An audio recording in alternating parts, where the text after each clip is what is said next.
Good morning, everyone. Starting to snow here in Alabama. Wanted to thank everybody that is on the call today. If you're gonna be out and about, especially down here in the South, I hope that you will please take extra care, leave a lot of extra space. Everybody jokes about the people from the South don't know how to drive.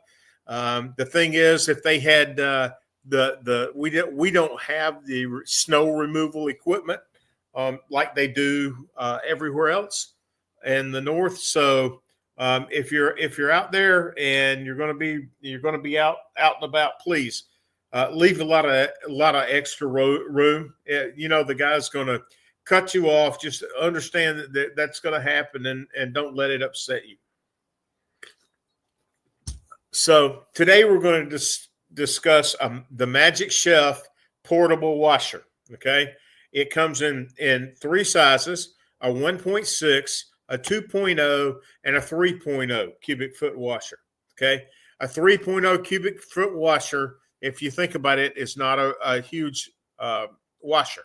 Okay, so once again, the capacity of these, the smallest one of them has 1.4 cubic feet. The largest has the 3.0 cubic feet.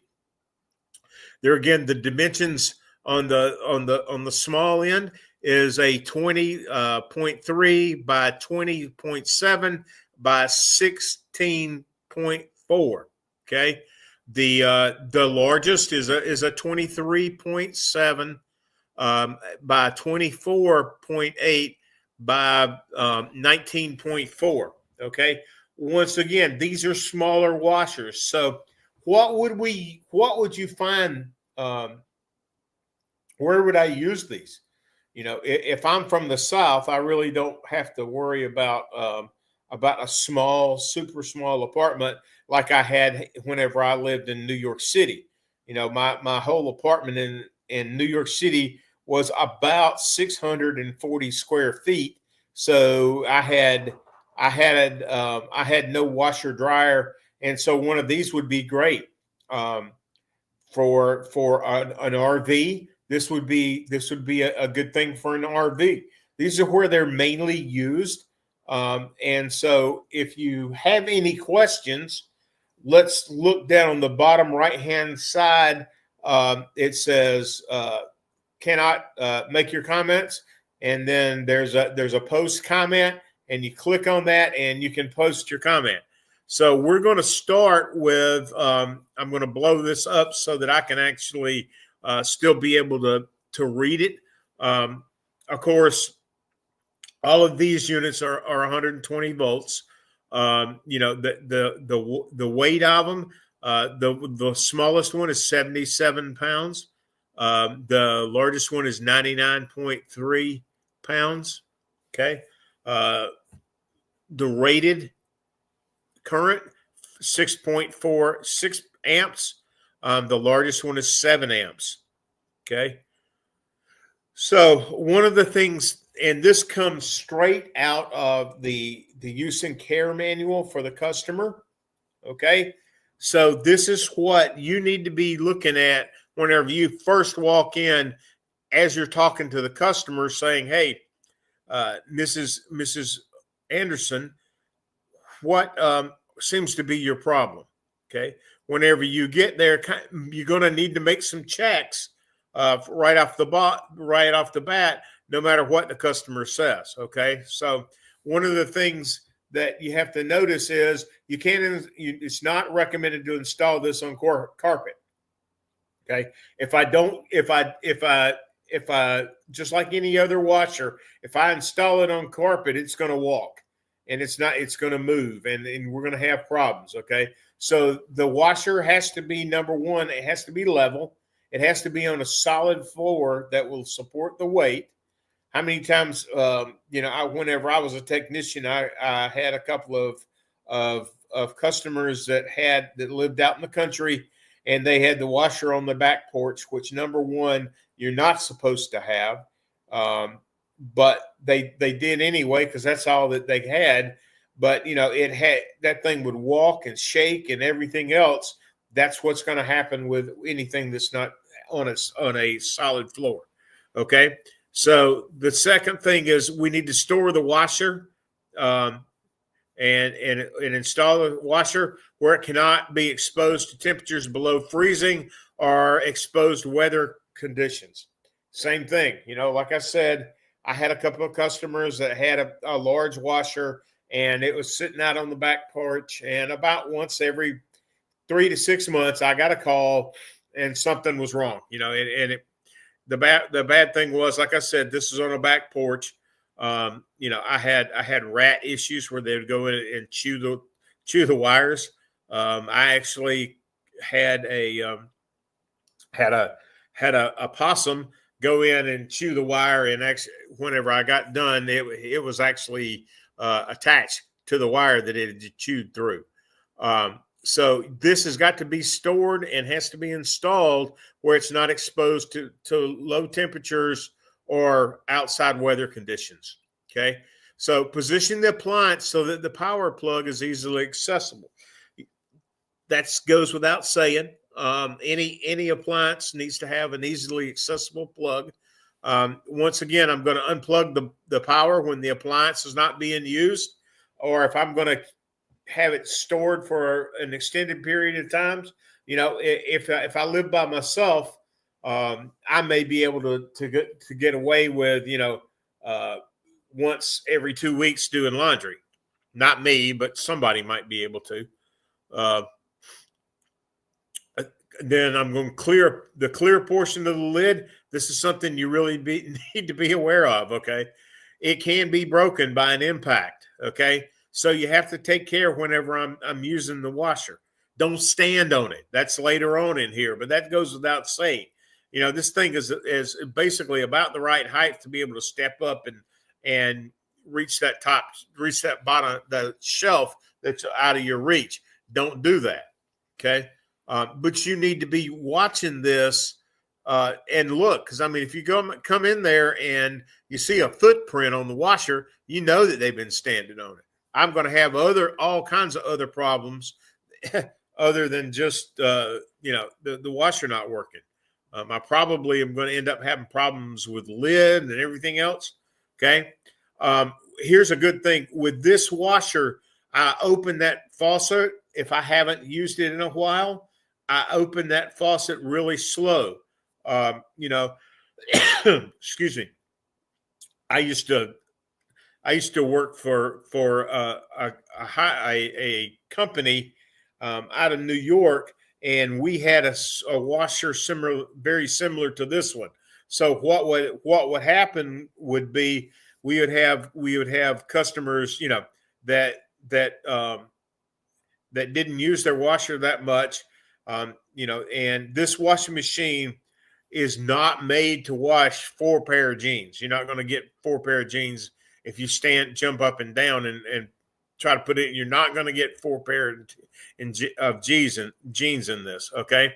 So but the point I was trying to make is I need to open that faucet slowly as I start to turn, and then turn the water on, and when I turn the water on, and then because you'll get a big pop, just like you do if a customer has had a unit and for some reason the water got shut off to the house. Could have been, it could be a new neighborhood and something, but you always have to be careful because you're going to get that pop and you can rupture the valve. So if a drain problem error occurs during the operation, you have to make sure of what the problem is with the drain. Okay. The first thing that me as a technician, the first thing that I would check would be that lint filter. Okay. If that lint filter is not has got everything stopped up, you're not going to get a good drain. Okay. This goes with any washing machine. Okay. Some of these to me are a little funny, but you know what? They're in there because you have to remember this is for all kinds of people. And some people don't have good common sense, and they may try to stick their hand, or I have seen a customer that jumped out the lid switch themselves and tried to remove clothes while it was still in a spin, and broke their arm. And that's the problem with that's something that you see one time and you just kind of stand around and scratch your head. So you don't put anything in there. Insert laundry into the washer completely so that the lid, so that the stuff doesn't get caught in the lid. The other thing is, I actually, like I said, the company that I worked for, I was the remote technician, so I had the lower part of the Atlanta area. I had Stockbridge, I had Rex, I had a couple of the other really small rural towns, but I had a customer that thought he was going to be smart and wash parts in it. Well, you can't do that, as well as everybody knows, because it will ruin your washer. Okay. I'm going to ensure that the faucet is turned off when the washer is not being used. I'm ensure that the water supply hose connectors are properly tightened.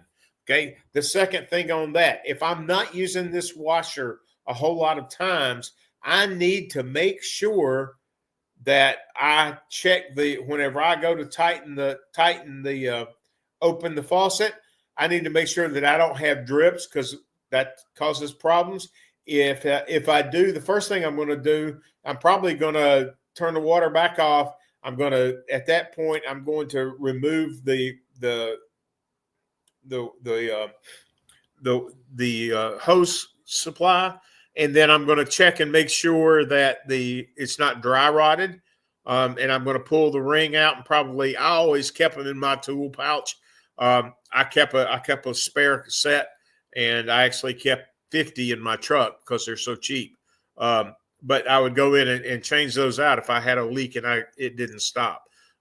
Then I'm going to open the faucet and check that the water supply hose and connector is firmly tightened and that there's no water leaking before I use the product. Like I said, the only thing that does is lead me to have a whole lot of problems. Okay, here's where I was telling you, do not stand on the top of the appliance or place objects such as laundry, lighted candles, lighted cigarettes, dishes, chemicals, metal objects, all kind of things. Don't put anything on the washer. Like I said, this is not a huge washer, so people are going to put crazy things on it. But tell the customers, you cannot put stuff on this washer. It will cause problems with you later on down the line. Okay. The other thing is, you don't want to, if I'm doing something in repairing the object, I always want to make sure that I unplug it. Okay. If I, as a technician, am going to do something onto the washer, I'm going to unplug it, and I'm also going to make sure that my hands are dry. Okay. Do not spray volatile materials such as an insecticide under the surface of the appliance. Somebody has done that. Okay. That's the reason it's there. Do not place objects that generates an electromagnetic field near the washer, otherwise known as a microwave. If we put a microwave on top of it, it's great for a little microwave. Set it up there, and that generates a magnetic field, and now I've just destroyed the board. Okay. Since the water drains at a high temperature during the wash or the drying cycle, it's hot, so don't touch the water. Okay. Do not operate the washer when detergent dispenser is removed. Goes without saying. Do not place any non-laundry items such as food, shoes. The funny thing right here, animals into the washer. You know that somebody has gone out there and tried to wash their cat or their dog. Please don't. Okay. Ensure that the water inlet pipe is connected and that the tap is open before washing clothes. Do not leave metal objects such as safety pins, hairpins, etc., or bleach in the tub for long periods of time. Okay, of course the safety pins, the hairpins, the metallic products, most of them are coated, and you're gonna get a stain. And if something happens and it drops down into the pump, I've ruined the pump. Okay. The other thing is bleach will cause the closet to leak out, and then I have real problems. So don't. I always tell the customer, hey, be sure you clean this whenever you're done using it with the bleach. You just pull it out and put it back in. Okay. Do not use hot water from water cooling / heating devices. That goes pretty much without saying. Do not use natural hand washing soap in the washer. Okay. We're talking about hand washing soap. We're talking about Dove, Dawn, that kind of thing. Use your regular soap, because Dawn, even though it's a great thing and you can treat clothes with it, you don't want to use it in this washer. Okay. Do not wash large laundry items such as bedding in the washing net.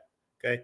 Number one, you're probably not going to get, unless I have a single bed, I am not going to be able to get bedding in this washer. Not without jam packing everything in and jumping up and down on it. It's not going to wash. So I'm just going to have a problem. Okay. Do not use hardened detergent. Do not wash throw rugs or doormats. Throw rugs and doormats, of course, are the first thing that throws a washing machine out of balance. So we want to make sure that we're not using those. Okay. So we already kind of talked about the filters.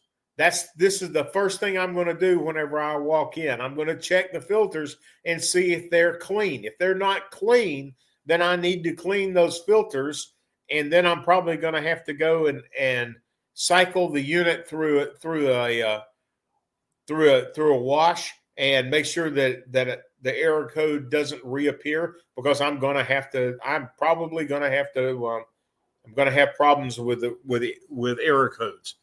Okay. So my lint filter, it shows you right there, the picture of it in the left. It also shows you how in figure 16, you open the lint filter up. I'm going to put it in a little pan, and I can scrub it and wash it. That does a good job.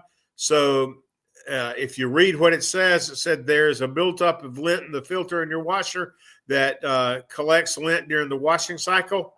It's suggested to clean the filter every 10 cycles or as needed. I guarantee you're going to come back and that thing is going to be full. Most people don't. Okay. To clean, remove the filter from the inside of the wash tub, clean with water, and then place it back into the washer after I've cleaned it really well. I can use a soft bristled brush, not a wire brush, please. You'll destroy the filter, and then you have to buy one. Okay. Your pump filter. This is the same thing as almost every other washer that has a pump filter. Okay. If I have a restriction, and the washing machine won't pump out, and I get that code, that's the first thing I'm going to check. Okay. I'm going to just take and unscrew it right there. And it helps check, it helps you with hair, little things that drop in, like the safety pins and stuff like that. This needs to be cleaned after every use. Okay. Once again, all I do is I stick it's just like any other washer. It turns. So I unscrew it, and then I pull it out, and then I've got it, and I can clean it. Once I get all the garbage out of it, I'm just going to wash it, run it under the sink, and make sure that I clean it really well. Okay. So here's my control panel. We're going to go a little bit deeper into the control panel. There are several things that I really like about this wash, that and you can, most of the other washers have it, but I still really like it. Okay. If you look at it, you have a delay, which I really like. There's you set your temperatures just like you do with everything else. And then this one also has an extra rinse feature. Okay. So if I come right here, the on off, the on off, I just press the on off button once to turn the power on. Press it again if it's running to turn it off. It does have a pause/start.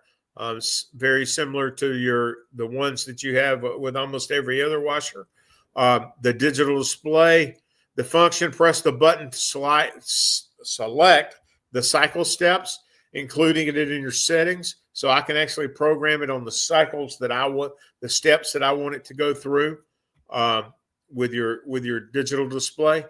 I can press the button to select the steps to include I want to include it in my cycle settings. I have a delay start, so I can do this up to 12 hours, and it will show me that way it doesn't start whenever I'm like want to do it at night, so that I don't bother anybody. There is the load side selector, just like in a regular washer. You have your temperature button. You can do cold water, hot water, just like every other washing machine. Okay, your program. I've got normal, heavy, delicate, a quick cycle, a bulky cycle, a spin cycle only. Okay, there is an extra wrench button, like I told you, and that I can add an extra wrench to that. The other thing is I can lock the control so that a kid can't get in there and hurt themselves. Okay. Once again, the delay start function allows you to start the washer somewhere between 1 and 24 hours. Push delay after setting the washer cycle. Once again, this is something that you need to know as a technician that you can check whenever you're having conversations with a customer. You just need to know the information that you should ask the customer, and you can go, oh, by the way, do you ever use your delay start? Do you ever use the extra rinse? How about the lock? Do you use the control lock, and when do you use it, and that kind of item, that kind of stuff? Okay, so this function, the control lock, is useful to prevent children from changing the operation status of the unit.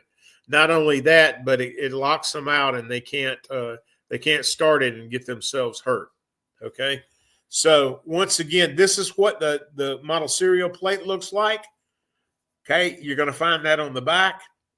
It's once again, it shows you the automatic washing machine, the model number. There's a date code right there. You need to be sure that you have the proper date code whenever you fill it out.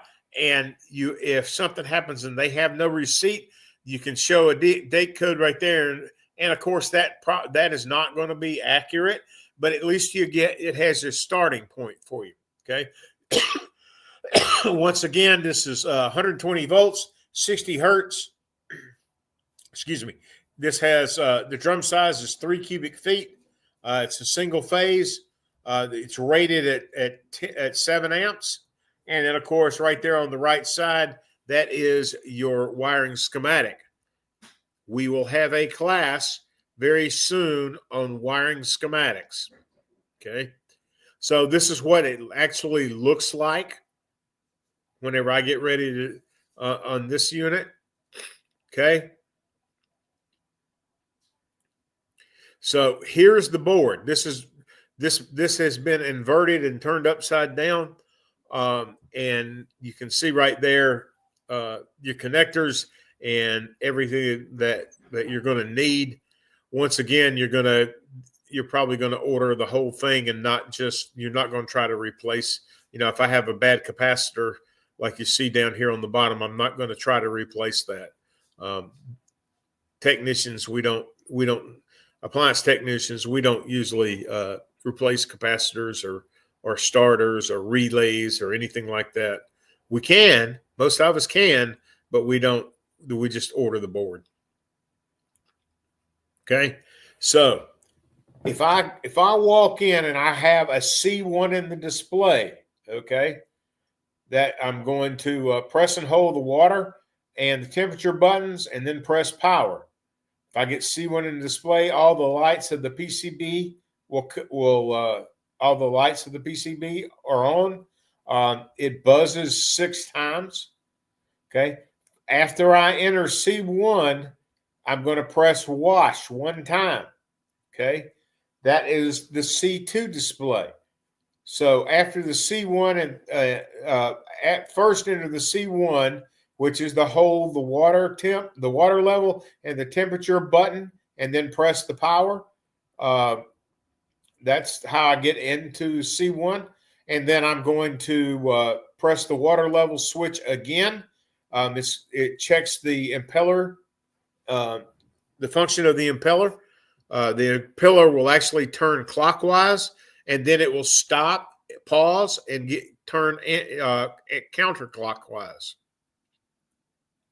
Once again, you can tell that this was not written by someone from the U.S. because it says anti-clockwise. It's counterclockwise is what we say. Okay, so once again, I'm going to enter the C1 and press the display. You're just going to keep pushing the. If I push the spin after I enter the C1, I'm going to start the tub to turn. That'll give me a C3 display to tell me what the problem is. That will allow me to determine the washing machine will spin.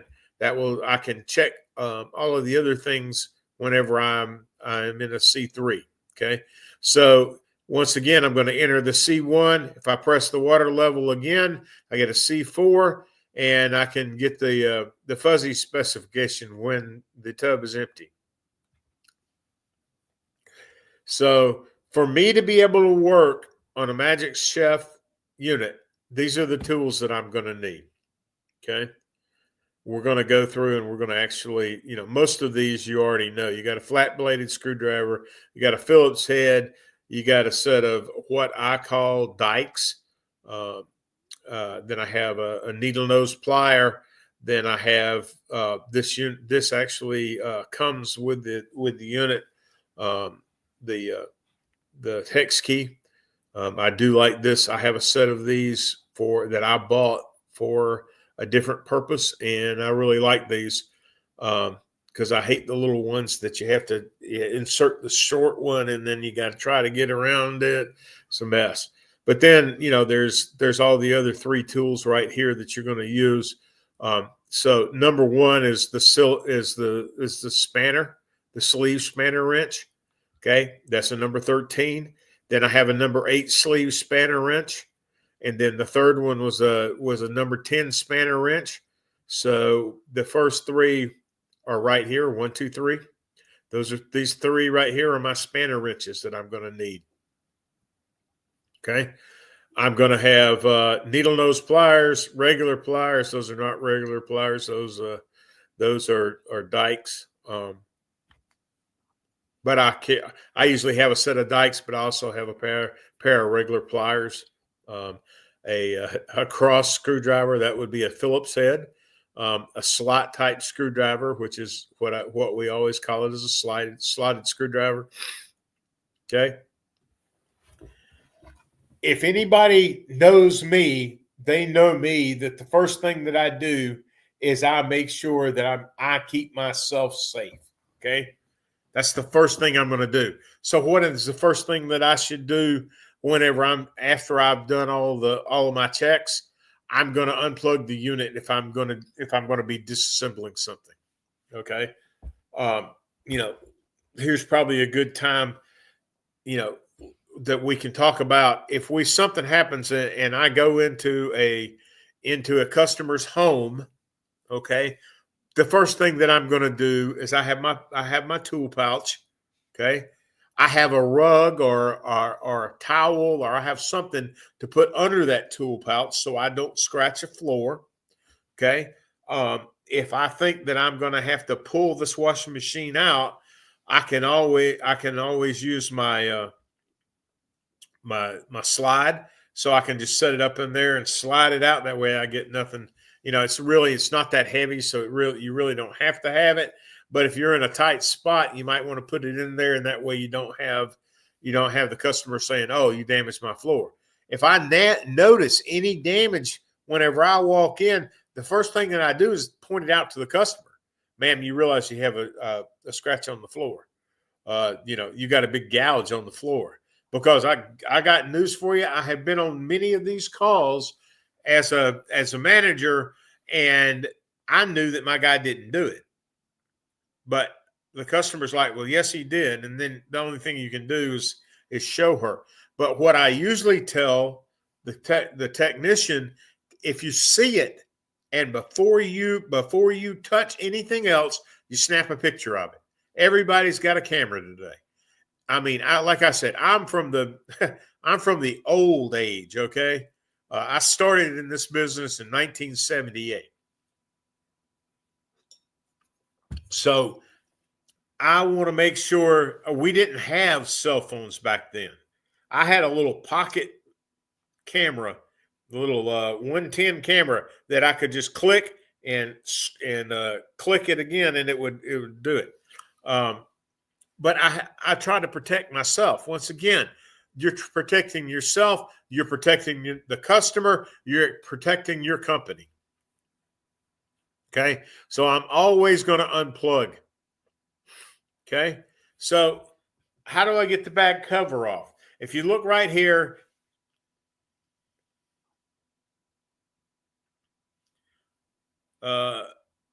Peter, if you want an appliance slide, all you have to do is go to the Encompass website.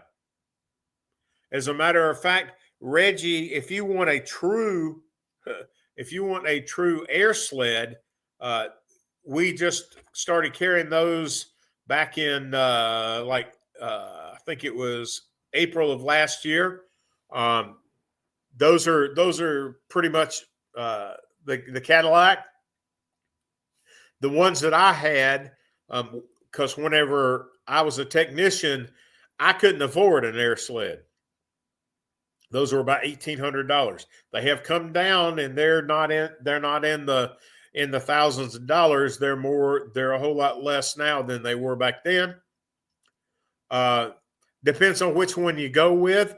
The easiest thing to do is go to the Encompass website and type in appliance slides, and it will come up. It'll come, and you can actually see them. Okay. Or if you have somebody that you deal with at Encompass, just call them and they can get that information for you. Okay. Going back, so I'm going to remove these screws. If you look, there's 3 on the left side, 3 on the top, 3 on the right side. Then that will actually pull out a little bit, and I can lift it up and set it on the side. Now, this comes back to another thing. I don't know what you guys use. I have and I have had it for years and years. I have a magnetic tray, okay, that I can stick on the side of the on the back of the washer. I can put it on the floor, but that's what I put my screws in. There's nothing worse as a technician than losing my screws. Okay. I know that I've got a few screws loose in my head, but that doesn't count. But seriously, I always kept my screws where I could locate them. Not only that, but I want to make sure that I'm putting them so that I'm putting them the way that I took them out, that I put the right ones in the way that whenever I come back. Okay. I used to, like I said, whenever I first started, I had a towel that I set my tool pouch on. So I would use that, and as I removed the screws, I would stack them in that towel, so that I knew exactly that these came out of the back And then as we go through and start removing other things, I know exactly where I'm going to have it. Okay, so once again, earth screws. This is for your. This is the earth ground screw. Then I'm gonna remove that screw, the capacitor screws, and then I can pull out the air pipe. Use the air pipe and suspension poles separate. Okay, so I'm going to unscrew the screws to make sure that the earth wire is in subassembly, so I can pull it out and get it away from me. The cabinet separate screw, so I can unscrew the screws out for the capacitor, and then I can take off the capacitor catch and I can remove the capacitor. Okay, pull out the air pipe, make sure that the air and the suspension poles are separate. When I install the air pipe, remember that you have to coat that adhesive to prevent leakage. If I don't coat this, I will get a leak and you will get noise. Okay, so once I do that, once again, this is a picture of where I have the earth ground and the suspensions, the capacitor out. So what I can do now is I can pull the insulating bag and then remove the wire connectors.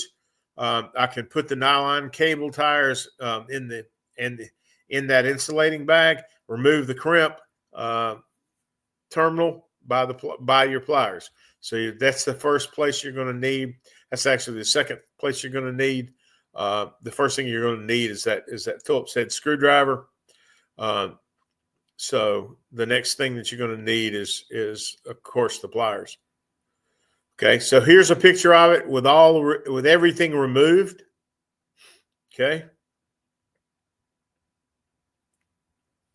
so if I'm going to remove the PCB, these are the steps that I need to follow. Okay, I'm going to unscrew. Easy for me to say. I'm going to unscrew the hole plugs and the controller board screws. I'm going to unscrew the PCB screw, the screws for the PCB. Then I'm going to divide the plug in terminal of the door magnet switch. Here's your door magnet that you're going to need to separate. Okay, I have to be very careful whenever I'm putting it back that I put it back the exact same way that I took it off. So once again, what do? I normally take a picture of it so that I make sure that I have it back exactly like it needs to go. Okay, that's me. I'm an old guy now, and I don't remember things the way it used to be. So I'm gonna unscrew the PCB screws and divide the terminals of the magnetic switch. I'm going to take down the controller board and then the front control panel separately. I'm going to pull out the controller board terminals. When I get it off of it and disconnect the wires, you can insert the terminals into the roots for if they're not easy to unplug. You can actually use your pliers to help you get that off. Okay, so then I'm going to remove the whole paste, then unscrew the screws to the top cover. Normally there's 2 on the side and 2 on the back. Okay, there's pictures of it right there. Okay, it varies according to the different designs. Depends on which model number you have. So I need to have this with me so that I know what model I have. I'm going to take down the top cover, pull it to the right, and then avoid scratching the top lid cover, just like you do with almost every other washer that we have today. Okay, so if I'm going to take down the front, the plate, slide the breaker plate back. This one right here is a little bit confusing. The PCB, I'm going to get rid of all that, and then I can move all this around, and then I can get the PCB out, and then I can get the water level sensor. Once again, I've got to make sure that I am putting it back the exact same way that I got it out. Okay. So internal wire subassemblies. Then we're going to look at the plate screws. I'm sorry. Hang on just one second. All right. That's a technician calling me. So we've got all this. We have it out. Now we have the board out. Now, if I'm going to remove the outer tub, okay, I'm going to have to pull the outer tub cover, then unscrew the outer tub screws, and then take out the outer tub cover. Just like, it's basically they use screws here to hold this in. Most of the time we have clips. Okay. So once I do this, we can remove the impeller cover. I can unscrew the impeller screws, and then I can take out the impeller. Okay. The one thing that you're going to find that's not in here, I have had a class that sometimes this will get stuck, and there are a couple of things that you can do to get it so that you can get this impeller out. I can use I usually kept in my tool pouch, I kept a shoestring, and I can use that to help pop that impeller out. Okay. And then I've got the impeller out. Okay. Then I can use my spanner wrench to unscrew the tub bolts and take out the tub cover itself. Okay, there's my outer tub, and I can now, once I remove all of my screws, I can now get the outer tub out, fully make the suspension rods and the outer tub sub base assembly. Remember, the rods install in the order that you took them out in. It's very important that you don't, because if you don't maintain them like that in the order that they came out, you're not going to get it. It's not going to be right, and you're going to spend hours there instead of just simply maybe 20, 30 minutes. Okay, then you can take the inner tub out. You're going to find a lot of times, once I have removed this inner tub, I'm going to find, just like you do every other washing machine, you may find socks or a little small washcloth, or you may find, underwear. Can be all kinds of things that you're going to find under there. And that would be a it doesn't spin issue. Okay. So once I get the outer tub out, okay, so there are parts that are attached to the outer tub. I can remove the motor screws and take the motor out. You can see the motor right there. I'm going to remove the bracket screws and take the bracket off. Then I'm going to move the clutch body assembly screws and take out the clutch body subassembly. Then first make sure that my retractor and the clutch body subassembly are separated, and then I can remove and retract the retractor screws and take out the retractor. Okay. Then to get to my base plate, I'm going to remove the base plate screws shown right there, and then I'm going to take out the base plate. At this point, I now have everything. This thing is on the floor, and I have every part that I can get off of it. Okay. I had a customer that had called us. We told him that we got paid by the hour.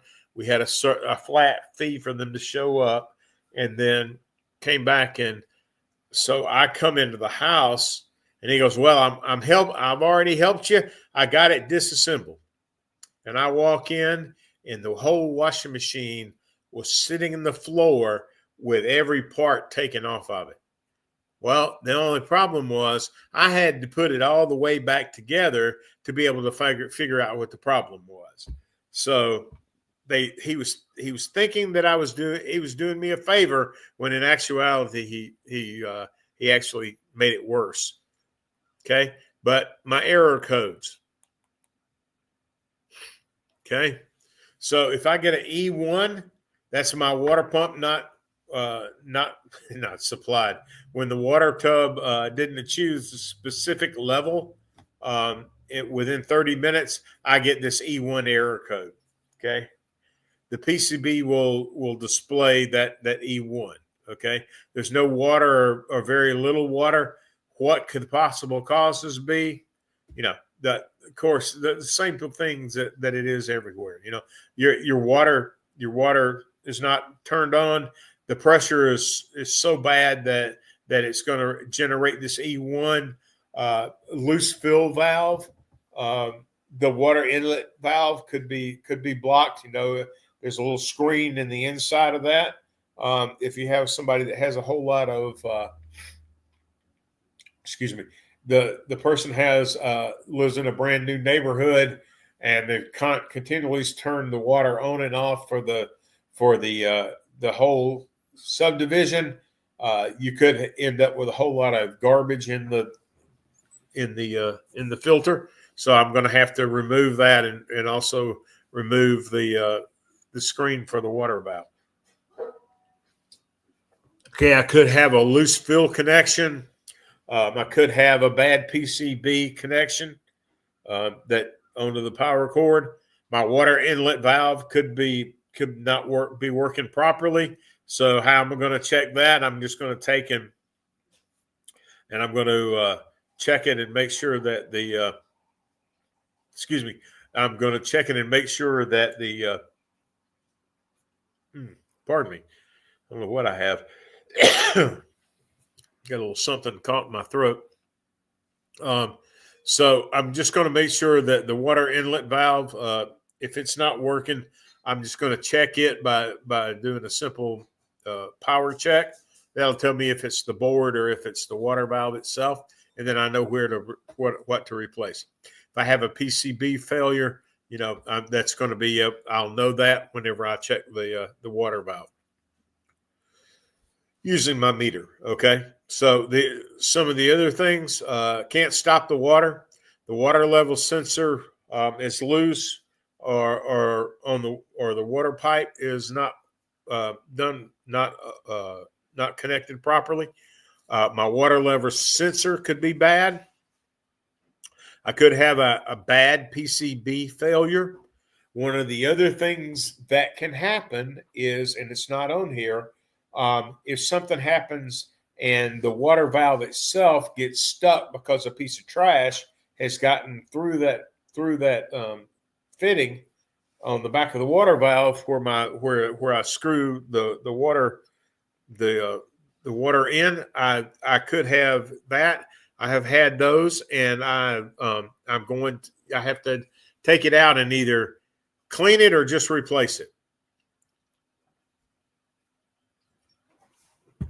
Okay. If I get an E3, that's an alarm for the lid that's open.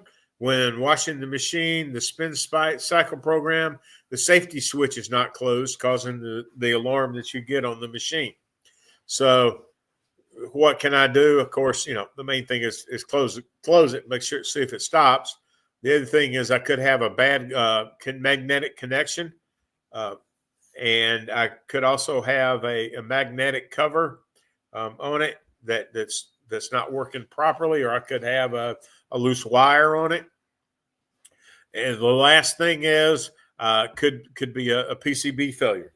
So the way I'm going to check that is I'm going to go back to my lid switch, and I'm going to ohm out my lid switch, see what I get there. If that checks out and that's good, then what I'm going to have to do is I'm going to actually have to put it into the spin so that I can check and make sure that I have power coming from the PCB. Okay. E4, that's an alarm that's unbalanced. Once again, if I get an E4 alarm, At 9 times out of 10, it means that the customer had an unbalanced load. Okay. The other what I could simply find out is that I have a suspension failure. One of the suspension rods has fallen out. Depends on how old it is. Well, let me rephrase that. Depends on if it's just been moved. You may have this suspension failure because it got jostled whenever they drug it up the stairs or carried it up the stairs. So I'm gonna have a suspension rod failure. Okay, I could have a safety switch that's not working properly. So I'm going to have to check that safety switch to make sure that I'm getting power to it. The other thing that could have been bad is, excuse me, it could also be that I could have a bad PCB. Okay, so my error code. I could have a drain pipe that's hung too high. Drain valve could be blocked. Drain valve not fully opening. My inner drain pipe could be blocked. My drain pipe could be clogged, and the drain pump filter is blocked. This is what I told you was the first thing that I would be checking whenever I walked into the house. I'm going to check that drain filter, and I'm going to check on the inside of the unit and remove that to see, because usually you can see it. If I just pop it out, I can look right at it and tell the customer hadn't cleaned it. Okay. So the alarm is not draining when the water tub didn't drain out completely for 10 minutes. The PCB will display E2.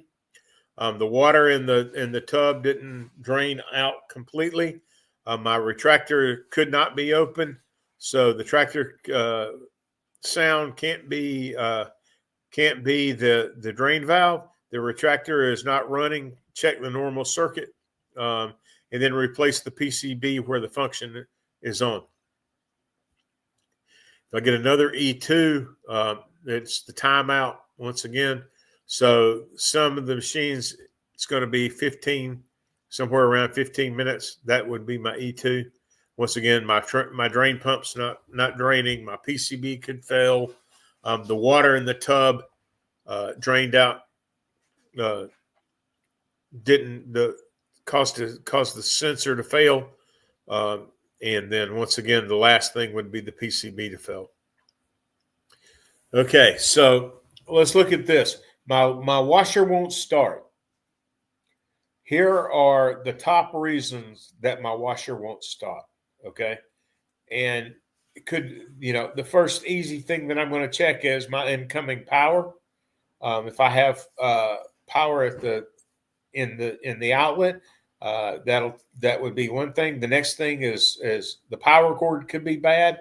It could be that, they have crimped the power cord, and whenever they uncrimped it, it actually separated the wires. It could be a bad line fuse. Once again, this is the line fuse could be out. My main PCB could be out. Okay, my control board, my PCB, that could be a problem that I've got. One of the other thing, the washer fills slowly or doesn't fill at all. Okay, so my water supply could be my problem. So how am I going to check that? I'm going to unscrew the water valve, put it next to the sink, and drain. Or I used to have a 5-gallon bucket that I walked in. If I had an issue like this, my person that took all of the calls, she was fantastic. She would ask the customer the correct questions, and I could walk in knowing that I had low pressure, and I could check it to make sure that it wasn't the supply to the house, that it was actually something else. So I could walk in with my bucket, put my hose in the bucket, turn that water on. If it If I got a good stream, I know that I have another problem. My inlet hose could be bad. It could have something in the inlet hose itself. So I just got to make sure that the water faucet is turned all the way on and not just cracked it a little bit. That also will have one of my issues that we've talked about. So the washer fills slowly again. So my inlet valve could be my problem. So I'm going to have to check my voltage to the inlet valve. If I have the right voltage, then I know that my inlet valve is bad. The water level sensor, the control switch could be bad. No voltage at the water inlet valve. So what could I do? I'm going to check my air pipe. I'm going to check the water level sensor, and I'm going to check the PCB and the inner wire between the PCB and the sensor. Okay. So what else? Okay. My washer overflows. This is the same thing on every other washer that we've ever had.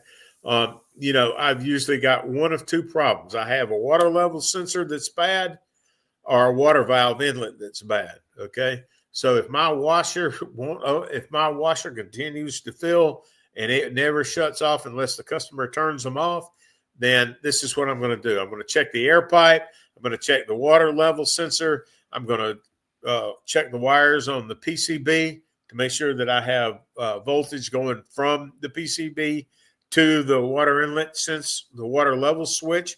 Once again, if you look at what we've talked about, the one thing that we really got to be careful of is this air pipe. If this air pipe has an obstruction, it's going to cause a lot of these other issues, and it will just compound and get worse and worse. Okay. My washer won't agitate, or I get an abnormal noise. Everybody, 9 times out of 10, you guys know that I'm probably going to have a agitator or an impeller kit. Okay. So it won't wash. The agitator repair kit may solve the problem, but I need to know that. So I'm going to have to take it apart and look to see if I've got it. See if the agitator is the problem or if the impeller kit is the problem. Okay. My door or latch assembly could be the problem. If it won't agitator spin, of course, that goes without saying. That's any manufactured washing machine. The lid switch has got to be there. It's got to have connection. Okay. So the washer won't agitate again, or some abnormal noise. Once in the door lid latch assembly, I've got to double check that. I'm going to use my meter to check that. Make sure that I'm getting the proper voltage to it. If I've gotten my proper voltage to it, then I know that I've got a bad door switch, or the connection's bad. So I'm going to have to go through and clean that up. Okay. My motor coupling, if the washer won't agitate, the motor coupling might have failed. The motor coupling connects the motor to the washer transmission, just like almost all the Whirlpools. Okay. I could have a drive belt. The V belt could be worn out, and that could have my problem that I have to go and replace this drive belt. Okay. The washer won't agitate once again, or the abnormal noise. My motor capacitor could be bad. That would usually, I won't even hear anything. The capacitor just will be bad. Once again, I can check the capacitor. If I have a capacitor checker on my meter, we will cover this in great detail on our class that I have at the end of the month. I'm sorry, at the beginning of next month, and it's our knowing how to check components in a microwave. You check a capacitor the same. Doesn't matter if it's a washer,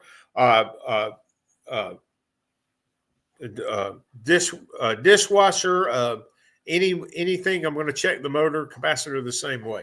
I've got to have a 9-volt battery, and I have to my meter has to be able to check capacitance.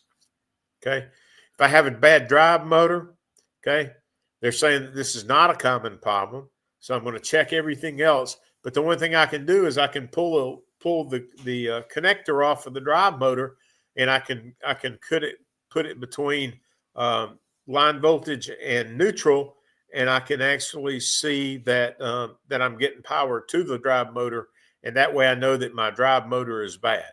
Okay, my main control, my PCB. That's if the washer won't agitate. The main control board. Last thing you probably should check. But once again, my drive motor. If I have a bad drive motor, my PCB will be good. You just need to check that. Okay. So the washer won't spin or a vibration, or you could have could just be making an odd noise. Once again, an imbalanced load, and then once again, I'm going to get an E3 E3 code. So that tells me that they didn't balance the load properly, and it's banged up against the side, and I have got the E3 alarm. Okay. So the other thing that could be is won't drain. So you're going to go back and you're going to revert back to the washer won't drain. Like I said before, the one thing that I would make sure that I did was that I went and checked that lint filter, removed it, and felt actually, you can usually stick your finger up there and make sure that there's nothing clogging it because somebody hadn't cleaned it in a long time.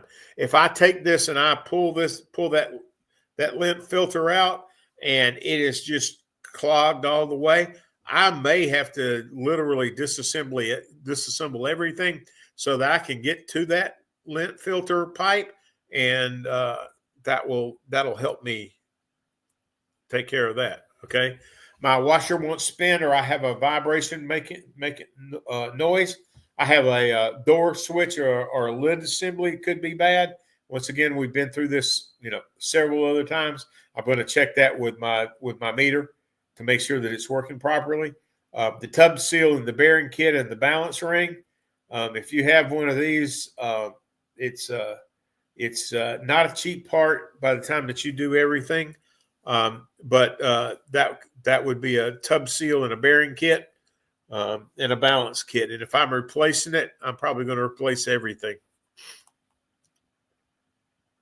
Because if one has already failed, the other ones are probably right behind them. Okay, so the last thing is the suspension rod.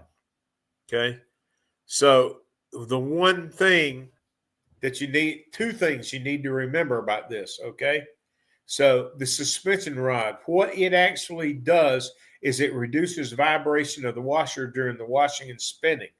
Okay, washer vibration can occur if one or more of the suspension rods are broken. The other thing you need to make sure that you do is if I have to take this out, I have to re-grease that suspension rod. And if I'm going to replace one rod, I'm going to replace all four. Do not just replace one. The chances are you're going to end up that if I don't replace all four, I'm going to end up having to go back and replace them because I only ordered one. Okay.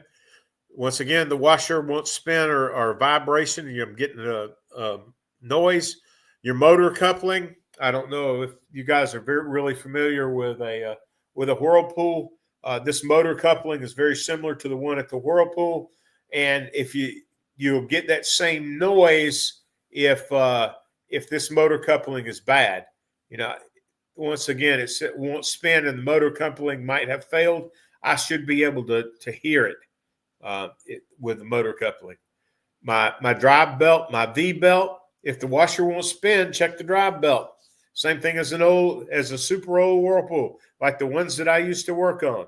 It had a drive belt and ran it in between the pump. And if the V belt was bad, I had one. I usually I would pull the pump, make sure that the pump was not seized. And make sure that it I would replace them both if they were both bad. The clutch assembly makes the connection. I'll spit that out in a minute, between the transmission and the inner tub. As the clutch wears out, it may prevent the tub from spinning. Okay. This gives you a one heck of a noise when that clutch is going bad. Okay. The motor capacitor, like I said, you just need to take and pull it if it's not going into a spin, or that's mainly what's going to happen is it won't go into a spin. And I'm just going to pull the capacitor out like we discussed earlier, and that way I make sure that I have capacitance for that motor and it works. And if it doesn't, then I just replace the capacitor. Okay, my drive motor, once again, they keep going back that this is not a common issue. If I do, it's pretty simple. I'm going to check power from my PCB. If I have power from my PCB to the motor, and I've got I've unplugged the drive motor and I have the correct power, I know that I've got a bad motor. Okay. Once again, you can check the drive motor. Once I remove it, I can spin it around and look at the drive motor itself and look to see if there's any physical damage. My main control board, if the washer won't spin, the PCB may also be defective. The motor control board provides power to the motor as direction and force. Okay. If the motor control board is defective, the washer may not work at all, or it won't function properly. So if I don't have, if I go through and I don't have the correct power going to the drive motor, here's what I do. I take and I unhook the drive motor and I spin it, and I just see if it freely spins. If it doesn't freely spin, I may have a bad drive motor and a bad control board. Okay, I want to make sure that I have everything so that I only have one trip to the customer's house. Okay, voltage leak. You're going to know if you have a voltage leak whenever you go to grab that power cord. You're going to be able to feel it. That's the reason you make sure that you actually don't use wet hands. Okay, incoming power problem. Once again, I'm just going to check the outlet. If I don't have power to the outlet, I'm going to go to the box. If the box has tripped, I'm going to try to figure out why it tripped. I'm going to trip it back. I'm going to reset that breaker. And then once I reset that breaker, I'm going to turn it on. And if it trips it again, I know that I have a problem in the unit itself. Okay. The earth ground wire, make sure that the grounding connection is reliable. That's why you have the third prong on the plug. Then I have the motor. The motor is affected with if it gets wet, I'm going to have to dry it out or replace the motor. Other parts that have electricity, the PCB, you've got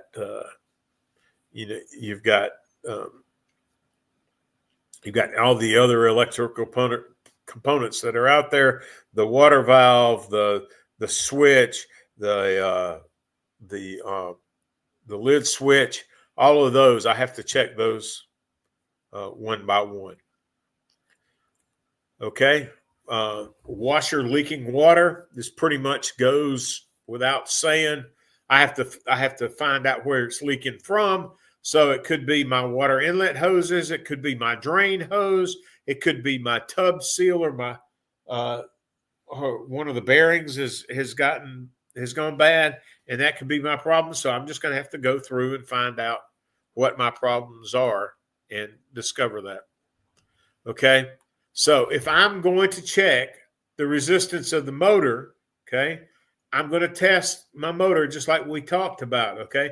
If I go between the yellow and the light blue, in the ohm scale, I should have somewhere between 2.5 and 4.5 ohms. Okay. If I go between the blue and the light blue, I should have 2.5 to 4.5 ohms. That's how I check that motor, the resistance. Okay. If I'm checking the capacitance, once again, if I go between the blue and the yellow, it indicates needle rise, and intermittently uses flashes the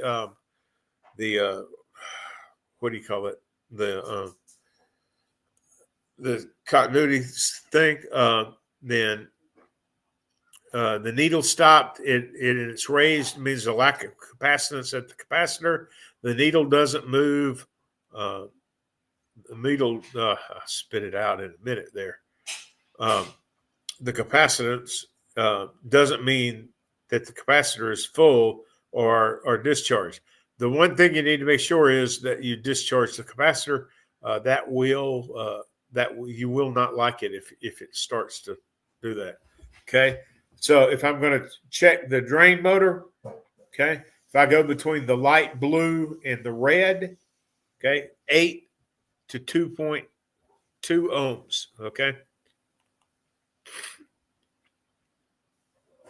Now, if I'm going to check the, I didn't take and put this on. This is the lid switch. If I'm going to check the lid switch, I'm gonna go between the red and the blue, and I should have 2.5 to 4 to 5 ohms. The water valve, I can check that. If I go between 1 and 2, I should have 3. I'm sorry. Oh, my head's stopping up. If I go between the two test points between 1 and 2, I should have 3.8 to 1.5 k ohms. If I'm going to check the frequency of the pressure switch, if I go between test point 1 and 2, which is the first and the third terminal, I should have 26.7 to 0.3 is the frequency, and that's with no water in it. If I check between 1 and 2 and I have the water full, I should read somewhere between 24.5 to 21.93. That's to check the water level. Okay. To check whether the level of the safety switch touches the outer tub, check the contacts of the defective safeties. Check the contacts of the safety switch, deflect the connection parts, and whether the lid is open or closed, you're going to get your error. But if I can close it, I can hear it click. Okay. Does anybody